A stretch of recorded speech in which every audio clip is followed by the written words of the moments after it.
Синдикати и влада робовска битка за поголеми плати. Никој не говори за продуктивност. Приватниот сектор не гледа кој од која партија, гледа дали е квалификуван за работното место за кое што му треба. Дали и како ќе биде дозволен увоз на работници кога ги немаме на домашниот пазар? Ние продуцираме кадри со високо образование, а ги немаме квалификувана работна сила. Спор со Софија, неспокој за македонците, со национално-патриотската реторика. Ова групација кои велат нема преговори, нема ништо, корења ќе јадеме. Дали се свесни што порачуваат? Леснотијата на тоа не ќеме.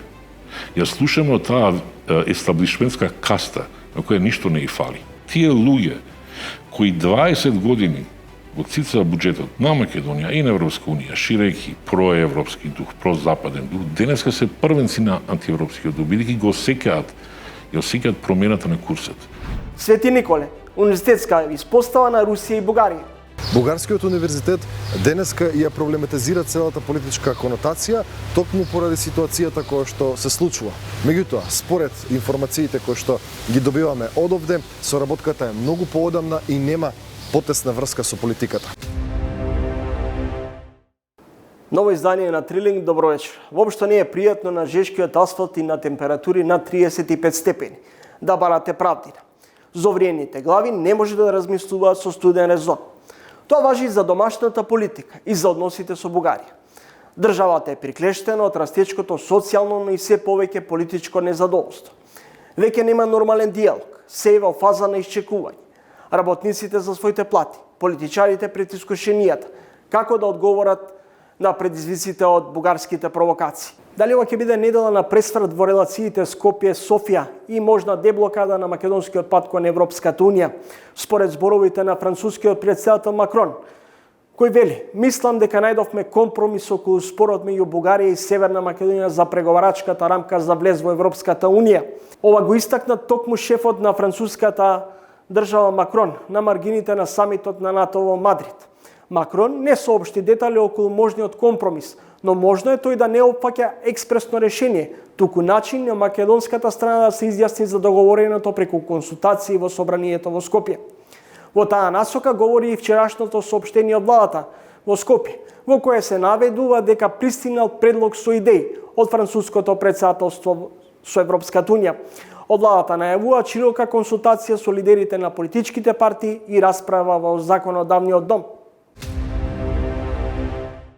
Парламентарна рашомонјада, блокада на законодавниот дом, политички воајеризам. Вака накратко може да се опише домашната политичка сцена.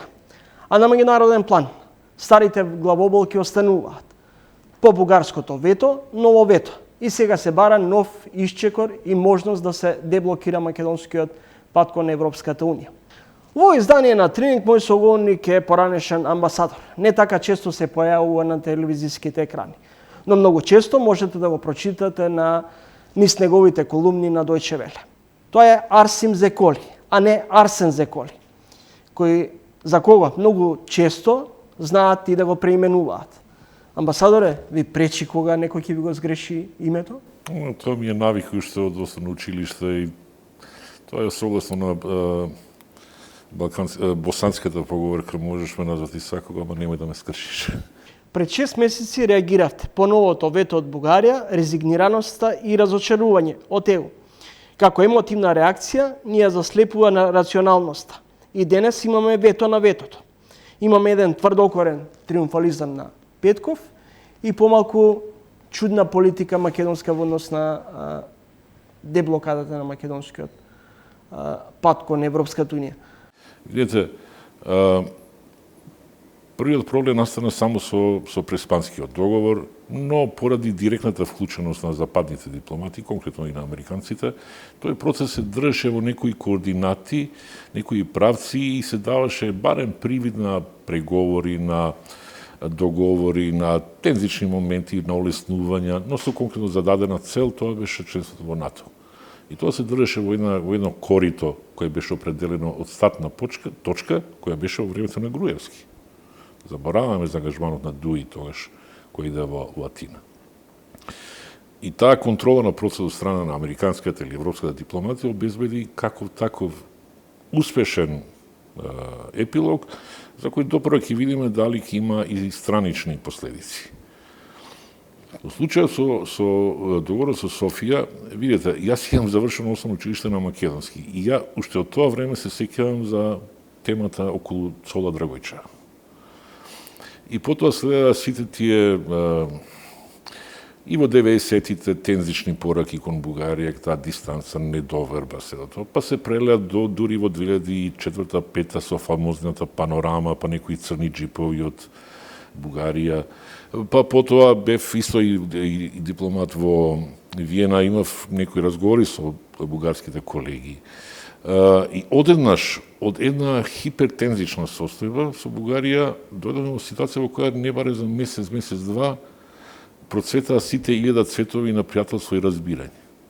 Искрено, не дека има факти, но чисто интуитивно сметам дека нешто не е во ред во таа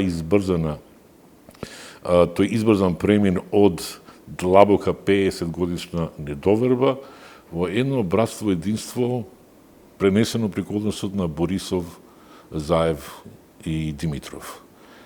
И бев убеден длабоко во себе си дека ова носи кон некој поголема криза во односите и така и се покажа. Но како што тогаш немаше простор за ентузијазам како што го наметнуваа со секоја средба дека конечно е надминато и седото, така нема место и за оваа депресивна состојба која имаме сега и на катаклизма. Ние пропуштаме да увидиме дека да земеме на емпатична позиција на Бугарија, да разбереме зошто е тој став. Дали може би некои наши поведенија, не на македонците, да се разбереме, на македонскиот естаблишмент во последните 20 години придонело кон тоа да Бугарија изгради еден став кон Македонија кој бил нереален. Но не само по нивна вина, туку и по заслуга на начинот на комуникација од наша страна. Го спомнав случајот со Панорама хотелот. Потоа го спомнав случајот на Каракачанов кој изјави дека македонските политици во кафеаните во Овча купел во Софија се големи бугари, но кога се враќа дома кажуваат што друго. Имаме именување на представник од Македонија кој е во едно семено обкружение познато по тоа дека јавно се декларира како пробугарски настроен по идентитет. И потоа на крај имаме некаде околу 130.000 граѓани кои потпишуваат дека имаат бугарска самосвест. Ставете се во позиција на Бугарија, како тоа би го разбрале? Какви се тоа сигнали кои доаѓаат од Скопје? Тоа е првиот дел од прашањето, но вториот дел од прашањето е. Ние гледаме дека веќе со недели постои една хајка на черечење, прозивање на западни дипломати, политичари или домашни ликови зошто употребуваат терминот северно-македонски. И тоа е во ред. Но она што ме чуди е зошто никој досега не превзеде едно прашање дали навистина сите од тие 130.000 граѓани биле социјални случаи. Бидејќи гледаме дека и дел од нив не се воопшто социјални случаи. Туку се од висок економски сталеж. И тука ми лежи мојата дилема. Зошто никој досега, за овие 3 години криза не го отвора тоа прашање? И тука се гледа црвливоста на нашата позиција. Не се отвора, бидејќи тие 130.000 граѓани се воедно и потенцијални гласачи на ВМРО, на СДСМ или на ДУИ. Сметате дека политичките елити дома играат на национал-патриотската карта? Постоеше еден период во кој ги обвинував политичките елити. Но после 30 години на вртење во круг, сега предпочитам да почнем да му кажам на граѓаните, на медиумите, на јавноста. Ние ги толерираме. Ние паѓаме во нивните стапици. Така да тоа од нив го очекувам, дека ќе играат на тие карти. Доброто е што толку се преигра и изнаигра во вртење на истите сценарија со различни промени на улогите, што веќе станува провидно. Но од друга страна, истото она што го забележав за какви сигнали упатуваме до Софија и дали ние самите имаме придонесено кон тоа да они имаат таков став, истото важи за Бугарија, за какви пораки доаѓаат од таму. Видете, ова позиција на Софија кон Македонија и порано имам видено во односот на Албанија кон Македонија или кон Косово или воопшто кон Југославија. И за нас било сосема изненадувачки дека како албанци од Југославија сме знаеле се за Албанија. Но одеднаш се свативме дека албанците од Албанија и не знаат премногу за Македонија, за Југославија, дека за добар дел од нив Косово било всушност некој градче. Истите тие некои симптоми, далеку помалку, споредно со Албанија, ги гледаме и во однос на Бугарија кон Македонија. Дека некако доаѓа до некој судир на помеѓу тој имагинарен Балкан, што нарече Софија Тодорова, и реалностите кои се имаат изродени како последица на падот на Југославија.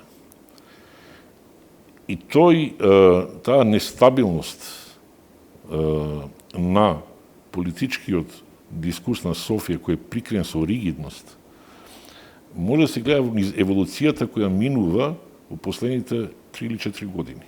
На едно благо лутање, што всушност бараат во Македонија. И јас ќе се држам да кажам дека всушност они самите не знаат да го дефинираат, но најблиската дефиниција ќе беше она. Дека нивната визура за бугарското прашање во Македонија е обликувана како реплика на српското прашање во Македонија. Во смисла дека независно од тоа дали се во уставот или не се во уставот, или се дефинирани како малцинство, или како народ, како уставотворен народ или државотворен, или сите тие, суштината е дека би сакале всушност да го имаат оној интензитет, длабочина и широчина на реалното или перцептираното српско влијание во Македонија. И тука се раѓа проблем кој ни се јавува циклично. Сите земји од регионот би сакале тоа да го имаат. Албанија беше прва и која прва го разбра. Дека тоа е невозможно. Грција беше поумешна, поитра и можеби гледаше подалеку како да го адаптира тој пристап кон Македонија, бидејќи беше земја членка на НАТО и ЕУ. Следната која свати дека има лимити на тоа ширење и влијание во Македонија беше Србија. И тоа се случува сега уште од процесот на давање сертификати, па заклучно со автокефалијата. Бугарија е последна која треба да разбере нешто што дури ни ние самите него немаме разбрано. Минатата година имав 2 колумни речи една по друга. Првата беше дека падна владата за минувањето на Заев. А второто беше кога некои неговите соработници исто замина, реков, падна и власта. И ако гледате контекстуално во сите земји членки од Источна Европа, кои стане земји членки на НАТО, во рок од година до 2 се случували истите процеси.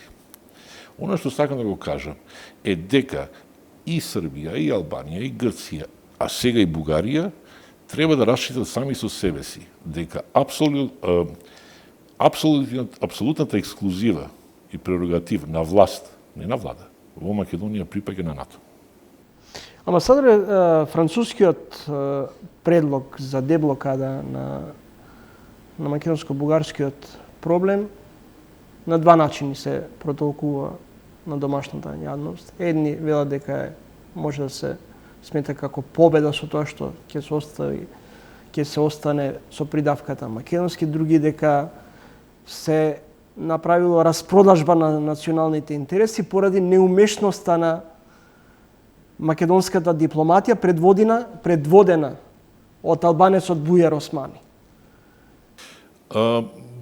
Вака, нема да трошам премногу муабет на актерите, повеќе ме интересира сценаријата. Бидејќи актерите тоа би сакале, да се збори за нива, не за сценаријата. И ако гледаме сценаријата, тогаш конкретно ќе кажам за францускиот предлог е лош. И со тоа ќе се согласат сите. Но има една квачка во тој, закачка во тој договор. Тој не е сам по себе, он е лош единствено ако се гледа сепаратно, како во вакуум. Но проблемот за нас е што тој договор е дериват, што тој предлог од Франција е дериват на договорот од 2017 подпишан од Заев, Димитров, Захариева и Борисов. За да го разбереме ова што сега ни се нуди, треба да разбереме колку е можноста за подобрување на тој договор од тоа време. И за жал, можеме да кажеме дека тој е премногу добар. Но во дадената констелација, како дериват од тој договор, јас сум склонен да верувам дека да бидеме внимателни со тоа дали е толку лош, бидејќи може да предизвикаме компарација да се понуди нешто уште полошо. А тоа го кажувам бидејќи контекстот што се развива во последниве 10 години не ми дава право да верувам дека идеме кон полесни состојби за решавање на споровите, да идеме кон покомплицирани. Ние не сакаме да збориме за тоа, но знаете, пред 3 години прашањето на идентитетските спорови беше абсурд. Но денеска тој е дел од мејнстримот во Европа, наметнат од страна на Русија кон Украина. Можеме да трошиме време сега да секако го осудуваме тој пристап и на секој начин. Но таа нишка која иде кон се подоле и подоле, кон отварање на тие затворени прашања е евидентна. И јас сум навистина воодушевен од оптимизмот на луѓето кои така лесно кажуваат не го прифаќаме. Видете во таа понуда има таа дефиниција дека сето наведено во овој договор не подразбира дека бугарите го признаваат македонскиот јазик. На тој начин, некој го кажам. И кај нас тој веднаш интерпретирано како негација. Но всушност тоа е 50, како ги гледаме она пола чаша празна или пола чаша полна собора. Но всушност кога ќе постудено, посмирно ќе гледате таа констатација, тогаш може да се каже дека не подразбира, ама тоа и веќе далеку, многу подалеку од она вообичаеното негирање на македонскиот идентитет. Тоа е деликатноста и финесата на дипломатија, посебно на француската. Но она што одека ме фрапира е очекувањето дека Европа и Франција и Германија и Америка ќе донесат со нож ќе пресечат, Дамоклов меч ќе пресечат јазолот и ќе решат. Дали тоа ние би го направиле во некој спор помеѓу Руанда и Уганда? Во било која друга земја. Тоа е наивно да се очекува. Зошто они би влегле во таков конфликт заради нас, кога ние самите не би влегле во таков конфликт за некои други случувања. Но она промената која ми се чини дека сакаа да ја наметнат од Европа, од САД и од Париз и од Берлин, да биде од негативен позитивизам, да направи на таква конструиција, кон позитивен негативизам. Да се смени матрицата, за да се бутка процесот малку понатаму, да не запре. Ама никој одека не сака да каже, од оваа групација кои велат нема преговори, нема ништо, корења ќе јадеме. Дали се свесни што порачуваат? Леснотијата на тоа некеме. Ја слушаме од таа естаблишментска каста, на која ништо не и фали, која не се сели и не бара работа надвор од земјата. Но дали они ќе сносат последица кога тој број на 130.000 граѓани ќе се дуплира? И кој ќе сноси одговорност? Амбасадоре, оваа последна ваша констатација ми го наметнува прашањето дали ние всушност сакаме реално во Европската унија? Како сакаме да влеземе и под какви услови? Граѓаните сакаат. И знаете, единствените реални гласови за тоа дека сакаме во Европска унија се необичните граѓани. Ве уверувам дека естаблишментот и власта и опозицијата не сака. Па може да го зборуваат што сакаат. Кој ги направи сите пречки кон Европска унија последниве 20 години? Митко и Филип, Асан и Дурмиш и Африм? Кој? Не, имаат имиња. Гледате која што се случува сега. Тие луѓе кои 20 години го цицаа буџетот на Македонија и на Европска унија, ширејќи проевропски дух, прозападен дух, денеска се првенци на антиевропскиот дух, бидејќи го осеќаат промената на курсот.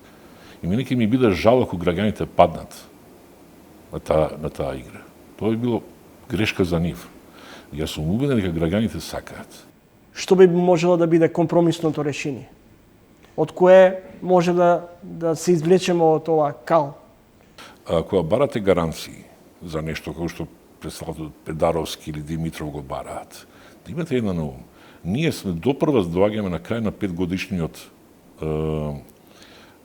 тајминг, договор со Грција за спроведување на договорот од Нивица. Допрва доаѓаме. Никој не сега од нас да збориме како ќе го спроведуваме тоа овдека. Тие обврски што ги превземавме.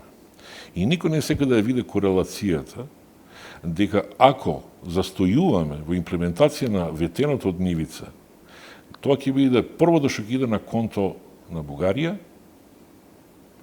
со кој ќе потврди теза дека тие не сакаат, тие ветуваат, тие потпишуваат. Но сето тоа се празни зборови. Во реалноста сака да го задржат истото како што е. И јас сум фрапиран од таа поедноставеност. Ја гледам како во претходното МНР, така и во сегашното, да сите овие прашања кои се есенцијално политички, нон-стоп се замаглуваат со протоколи, со вокабулари, со дефиниции, а нешта да се секогаш многу едноставни. Нашиот проблем, и тука е најслабата алка на овој министер за надворешни работи, што не направи ништо да смени цементираната перцепција за Македонија како земја која ветува, но не и се верува на збор.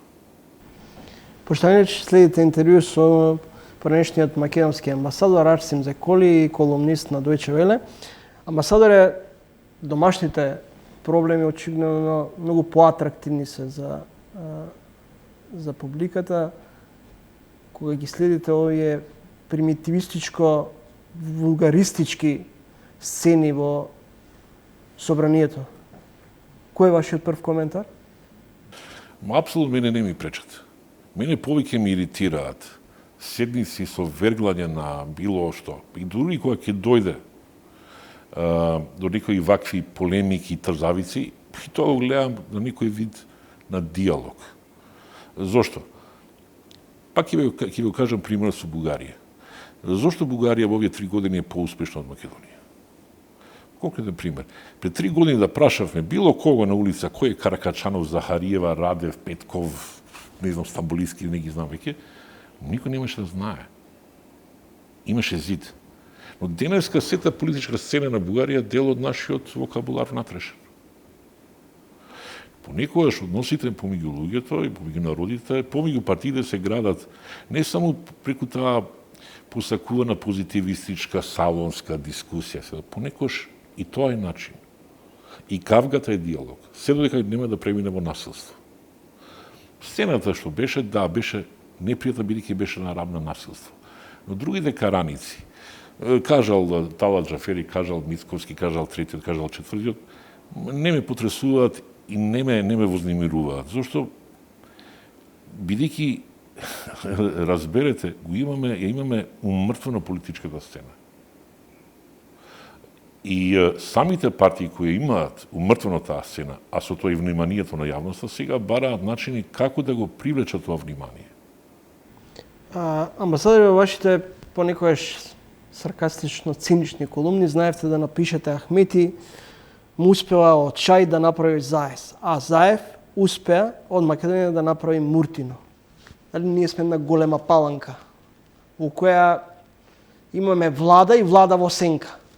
Оно што всушност денес го имаме како зачеток или сме веќе во средина на тоа, дека имаме конфликт на културите. И тоа го гледате зошто токму го пример на Заев и на Али Ахмети.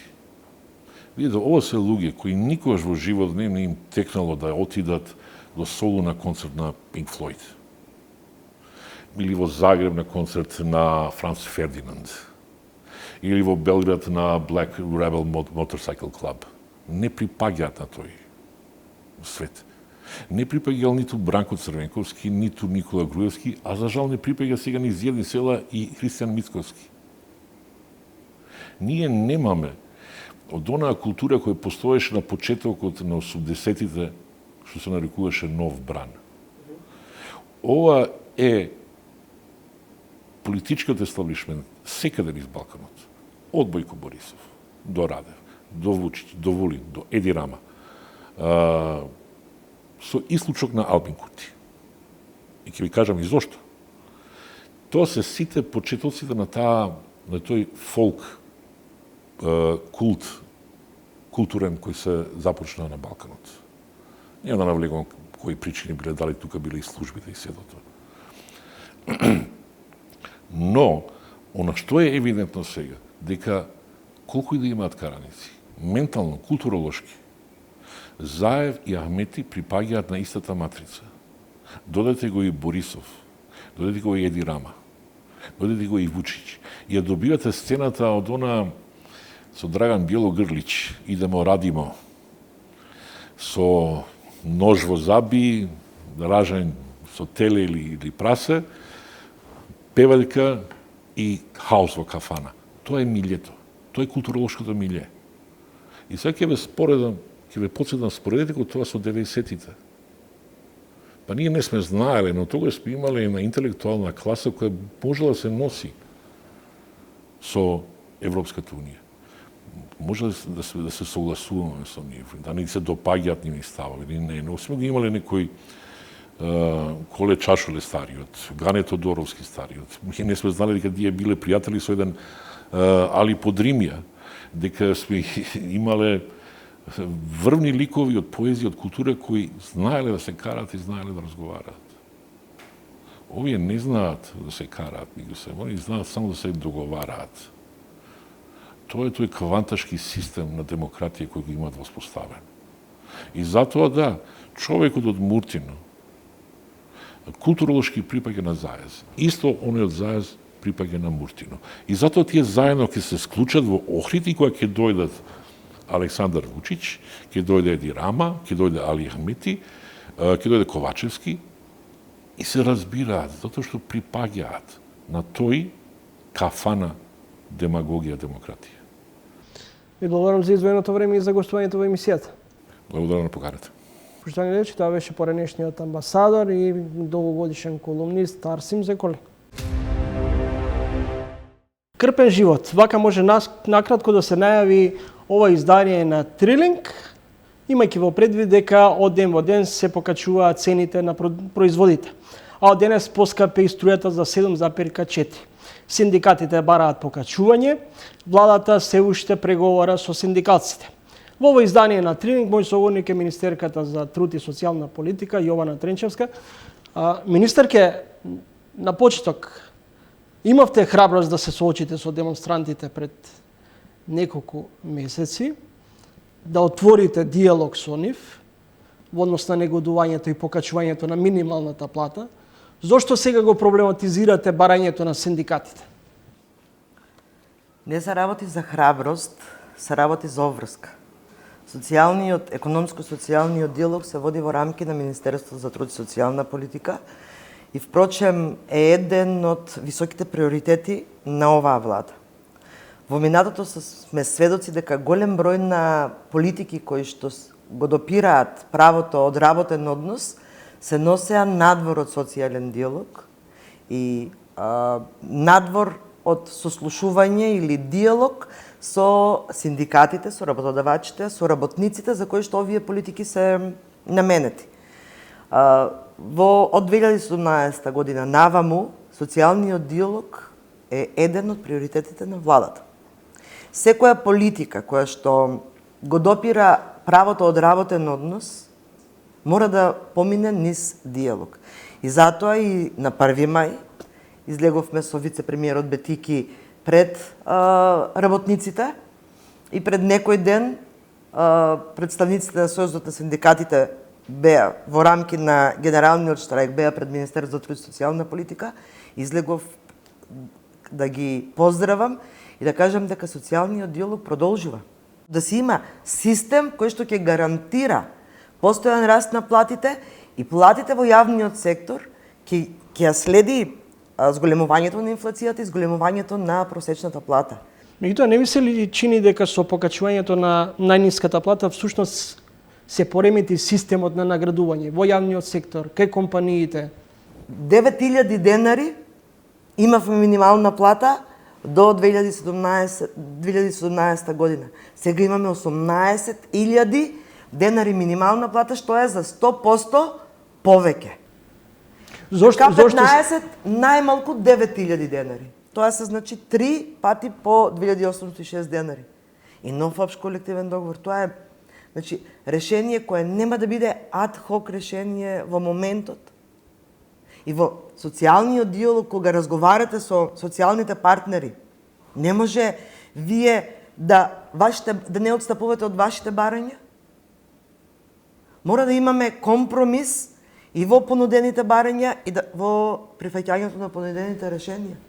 Да бидеме конкретни, што за вас би било компромисното решение со синдикатот? К-15 до крајот на 2022 година, кој што не го барат, ние им го даваме, К-15 во органите на државната управа, значи согласно колективниот грански договор во УПОС, седнување заедно на маса и донесување на нов закон за платите во јавниот сектор, што ќе значи нова методологија и постојан раст на платите, системско решавање на проблемот и нов општ колективен договор каде што ќе доуредиме дополнителни права на вработените во јавниот сектор. Да бидеме реални, дали овие поскапувања, без разлика што успеавте да ги зголемите како така платите, ќе бидат доволни за едно четворочлено семејство да го преживее месецот? Во поскапувањето на цените не е проблем само во Република Северна Македонија. Е глобален проблем. Цените растат насекаде во светот. И во земјите во обкружување, и во стабилните економии, значи во најразвиените европски држави, па и многу пошироко цените растат. Она што треба владата да го направи е како да го намали притисокот на растот на цените врз стандардот на граѓаните. Тоа го правиме во изминатиот период. Ние носиме пакети на мерки.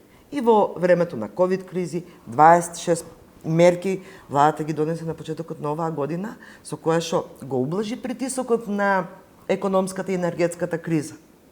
Владата субвенционира 80% од сметките за електрична енергија на домаќинствата.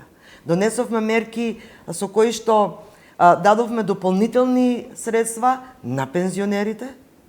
Донесовме измени на законот за пензijско и инвалидско осигурување за осогласување на пензиите со трошоците на живот и со растот на просечната плата.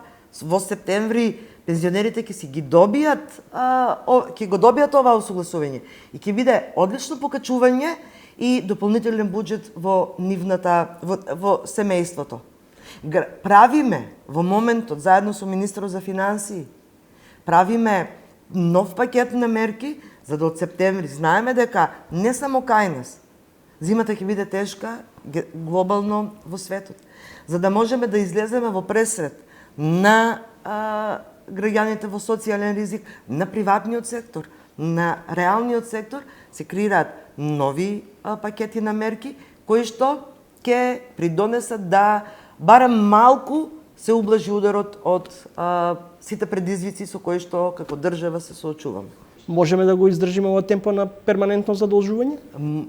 Согласно разговорите со министерот за финансии, можеме, затоа што не се фокусираме на одделување на буџет само за раст на плати. Имаме зголемување во Министерството за труд и социјална политика, имаме зголемување од 31 милион нови дополнителни средства за капитални инвестиции во детската заштита. Градиме нови градинки. Имаме зголемување на средствата и за поддршка на општините за пресред на енергетската криза, во пресред на зимата која што ни доаѓа. Знаеме дека општините се соочуваат со проблеми во подмирувањето на трошоците, особено за градинките зборувам, пошто сум министер кој што во чиј што ресор е детската заштита. И затоа со новиот ребаланс ние одвојуваме дополнителни средства за поддршка на општините во делот да може да ги подмират трошоците со електричната енергија или енергенсот кој што го користат. Значи, не зборуваме само за покачување на плати. Во буџетот имаме дополнителни средства за поддршка на приватниот сектор за раст на платите во државата. Министерке, сите зборуваат за покачување на плати, а никој не говори за вреднување според сатница на сработеното, како што е најчесто во делот западноевропските земји. Зошто тој принцип не се користи кај нас? Кај нас имаме работното време е регулирано согласно работната недела. 40 часа работно време во неделата и исплатата на платите се врши според тој принцип. Значи 40 часа работна недела или од прилика 168 часови работно во... Добро, но јавно тајна е дека административците, например, ќе судрат рано изутрина со картичките, ќе се очукаат дека влегле, па потоа 6 часа ги нема, ќе дојдат, ќе се одјават и толку. И исполните се тие 8 часа. Тоа сакав да кажам. Растот на платите треба да го следи испораката на услугите кон граѓаните. И кога зборуваме за раст на плати во јавната администрација, треба да има и реформи во јавната администрација. Реформата не значи отпуштање од работа, далеку од отпуштање од работа на административците. Значи, за квалитетот и ефикасноста на администрацијата е сосема друга тема. Квалитетот на услугата што тој административец ќе даде кон граѓаните. Државните институции се сервис на граѓаните, така? И секој треба да биде платен според сработеното. И новиот закон за плати кој што го работиме е токму во таа насока. Според учинокот да биде платен секој. Да се мерат перформансите на секој вработен и да се мери услугата што секој вработен ја дава кон граѓанинот. Министерке, имаме недостиг од работна сила. Се сеќавам дека уште во мандатот на екс-премиерот Заев се промовираше идејата за увоз на работна сила. И дел од компаниите, и дел од бизнисмените со кои сум имал можност да разговарам, вела дека ние имаме кадри кои се подготвуваат за надвор, а не за да одговорат на предизвиците на домашните компании. Ќе увезуваме кадри од странство? Недостигот на работна сила е проблем на кој што треба да му пристапиме од повеќе аспекти. И не е проблем кој што се создава за година, 2 и 3. Ако ги земаме наназад политиките во образованието, беа погрешни. Не може над 90% од средношколците кои што завршуваат средно образование да се запишуваат на факултет. Всушност, ние продуцираме кадри со високо образование, а ги немаме квалификувана работна сила.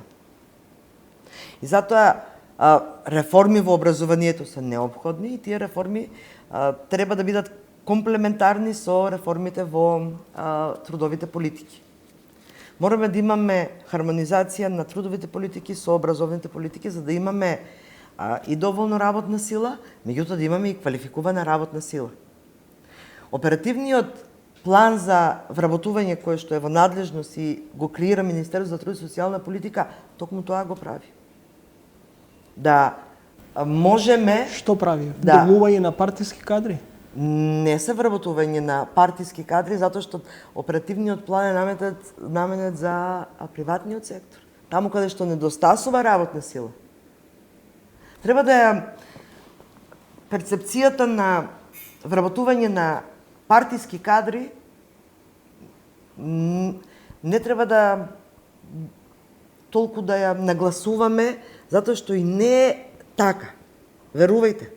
Посебно во приватниот сектор. Приватниот сектор не гледа кој од која партија, гледа дали е квалификуван за работното место за кое што му треба. Оперативниот план за вработување е една политика која дава одлични резултати, особено за задржување на младите овде, преку мерката за самовработување. Мерката самовработување на 2000 невработени лица кои што се евидентирани во Агенција за вработување, им нуди поддршка од државата од 5000 евра за да отпочнат собствен бизнис. И таа мерка е 100% искористена, реализирана. И затоа од година на година ние го зголемуваме бројот на и буџетот и бројот на лицата кои што ќе ја користат оваа мерка, затоа што дава одлични резултати и ги задржува младите тука и ги насочува кон приватниот сектор. Почитувани гледачи, следите интервју со министерката за труд и социјална политика Јована Тренчевска. Министерка, би изгледа ли логично по секоја цена да го туркате законот за работни односи и за продолжување на работниот стаж на судиите во ситуација кога една од главните забелешки на Европската унија е дека правната сигурност можеби ни е најслабата карика. Имаме толку недостиг од работна сила, односно имаме недостиг на суди, па по секоја цена се обидувате да им го продолжите работниот стаж на судиите? За кој? Имаше големи забелешки за дел од нив. Се разбира дека се виновни за состојбата во која е доведено македонското судство и правосудство. На 1.7.2022 година ќе заминат во пензија 60 суди и 13 јавни обвинители. До крајот на 2023 година ќе заминат дополнително уште 100 суди и јавни обвинители.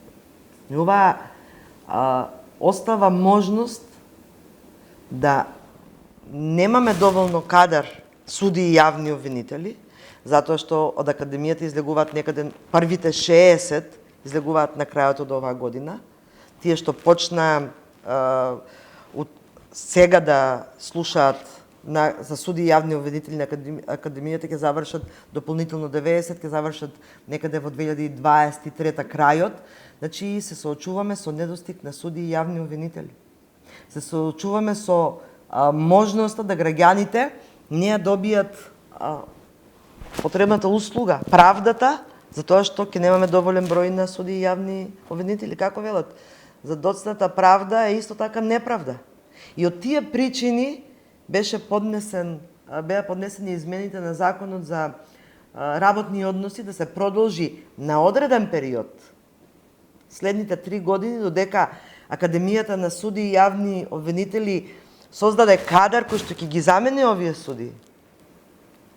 Политиката на ВМРО и начинот да никако правдата не стаса до граѓаните го направија тоа да синоќешната седница биде прекината и законот не биде вчера ставен на дневен ред за да може за дискусија по истиот. Видовме сцените од насилството во комисиите, во кои што беа амандмани кои што се нелогични, значи само да се даде амандман и да на крајот на денот повторно граѓаните губат со тоа што нема да имаат правда навреме. Министер, ќе потекнувате од Струмица, доаѓате од Струмица. Кога последен пат сте се виделе со екс-премиерот Заев? Екс-премиерот Заев ми е другар многу одамна, затоа што јас сум израсната во Струмица. 20 години сум во Скопје, кај што работам, меѓутоа често одам за Струмица. И нашата дружба и пријателство трае и понатаму. Значи, повеќе се слушам на телефон, затоа што, ви реков, не ми е Заев пријател од која стана премиер, Заев ми е другар, уште од студентските денови. Ви остави како некаков политички аманет да ја реализирате ова првична негова идеја околу зголемување на најниската плата. Кога реално може да очекуваме 500 евра да биде минималната плата? Или најниската плата, ајде да речем? Најниската плата, ветувањето беше 18.000 денари да биде минималната плата, 500 евра или 30.000 денари да биде просечната плата. И тоа во моментот го имаме. Имаме минимална плата 18.000 денари, имаме просечна плата од 31.554 денари. Растот на платите ќе следи и понатаму. Ќе имаме раст и со измените на закон за минималната плата и новата методологија е системско решение кое што секоја година ќе носи постојан раст на минималната плата. И затоа и на почетокот ви реков, значи, не треба да сме фокусирани на популистички мерки, на адхок решение, туку на градење на систем. На крајот, како ги доживувате? Сега ве прашувам не како министерка, туку како обичен граѓанин, овој парламентарна рашомонјада, партиски и пратенички воајеризам, кој денови го гледаме на малите екрани, овој вулгаризам на релација власт-опозиција, на некој начин, кратко кажано, недоличен и некултивиран однос меѓу власта и опозицијата. Тој говор на омраза и ни социјалните медиуми, говор на омраза, насилство во парламентот. Сведоци сме пред некој ден, двете комисии ги водат жени. И комисијата за европски прашања, заменикот председател е жена, и комисијата, законодавно-правната комисија, председателката е жена. Тоа насилство што беше од опозицијата кон председателките, па и кон останатите пратеници од позиција, е недозволиво. И треба институциите да влезат и да видат, да утврдат одговорност на ваквото насилство. Не смееме да дозволиме во социјалните мрежи да се шири таков говор на омраза и насилство до омраза. Ви благодарам за издвоеното време. Ви благодарам и вас на поканата. Поштовани речи, тоа беше министерката за труд и социјална политика Јована Тренчевска. Дали Универзитетот во Свети Николе испостава на рускиот и бугарскиот сомнителен капитал со поддршка на разузнавачките служби. На оваа тема истражуваше нашиот колега Игор Стојанов. Ова е Александар Десподовски, русин со македонско потекло кој денес дипломираше на Славјанскиот универзитет во Македонија. Тој се одлучил, наместо студии во Москва, да го избере Свети Николе. Јас студирам на Меѓународни Славјански универзитет во Света Николе на правни науки. Многу ми допаднае програма и некако ми боле у Македонiju и затоа сам овдека почнаа да учу. Овдека некако поблизу до Европу и некако се другачи. Оно све е интересно, але сакам да отиду у други држави, да виду други држави како тамо стање и затоа нечу да живо едно место, у една држава. Славјански универзитет во Свети Николе денес е во центарот на вниманието на македонската јавност, поради актуелните соработки кои што овој универзитет ги има со Русија, а и најновата, со Универзитетот од Велико Трново од Бугарија. Имаме голема чест денеска да соопштиме една убава голема радосна вест за нашиот универзитет и воопшто за македонската јавност со потпишувањето на договорот со Великотрновскиот универзитет, еден од најголемите бугарски универзитети во делот на докторските студии. Ние се радваме, че имаме възможност да склучим. Со подпишувањето на договорот за меѓународна соработка со вториот по големина, како што каже проректорот, универзитет во Бугарија, се отворени вратите на идните студенти на Меѓународниот Славјански универзитет за почеток на докторантите. Тоа беа снимки од 2017 година кога иницијално овој универзитет во Свети Николе ја започнува соработката со Бугарскиот универзитет. Универзитетот во Свети Николе во градче кој што има 15.000 жители е еден од универзитетите кој што има соработка со големи универзитети од Русија, меѓутоа и насекаде во светот. Бугарскиот универзитет денеска ја проблематизира целата политичка конотација токму поради ситуацијата која што се случува. Меѓутоа, според информациите кои што ги добиваме одовде, соработката е многу поодамна и нема потесна врска со политиката. Недопустливо и многу невкусно се случи коментарите да ги на или во јавност или воопшто политичките коментари да доведат до една непријатна ситуација, барем делимично, иако многу луѓе и добро знаат за што се работи. Ali како и да е, ова програма, пак ќе кажам, нема никаква врска, нити пак владите уопште имале било каква активност околу соработката на овие два универзитети, освен тоа што формално правно дека владите конечно мора да дадат согласност за соработката согласно член 25 од Законот за високо образование. Од друга страна, овој универзитет пак важи и за така наречен руски универзитет. Ние сме македонски универзитет, тоа е едната работа, ние имаме програми со рускиот универзитет од Тамбов, меѓутоа тој се поради општата ситуација е прекинат. Односно познатата ситуација, со Бугарскиот универзитет започнавме не со еден, него со повеќе. Започнавме неколку програми. Нормално работиме и со универзитети од други држави. Значи, не гледаме на тоа универзитетот од која држава е. Него гледаме од аспект на тоа што нас најповеќе ни одговара во смисла да ние тоа го прилагодиме на условно да кажем на територијата на Македонија и воопшто на регионот и тоа што го препознаваме како недостаток од модели, тоа и го форсираме. Нашиот универзитет има склучено многу бројни соработки со универзитети како од Русија, така и од соседните земји. Сето тоа има многу големо влијание и придобивка за нашиот универзитет, секако за нашите студенти, за нашиот професорски кадар. Секако како предност, значи нашиот универзитет има соработка многу години наназад со овие универзитети во Русија.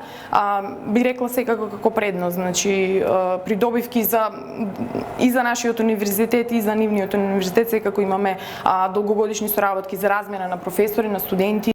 Она што е интересно е дека Славјански размислува со друг универзитет од Србија да изведува настава во Бугарија. Ние заедно со еден партнерски универзитет исто така планираме да направиме програма која ќе ја понудиме во една друга држава, во случајот пак ќе кажам Бугарија, каде ние пак ќе направиме тие програми да бидат атрактивни за нивните студенти, бидејќи такви програми нема. Нормално и таму активностите би се одвивале на англиски јазик. Универзитетите по правило треба да се автономни институции, кои ги интересира науката и вистината.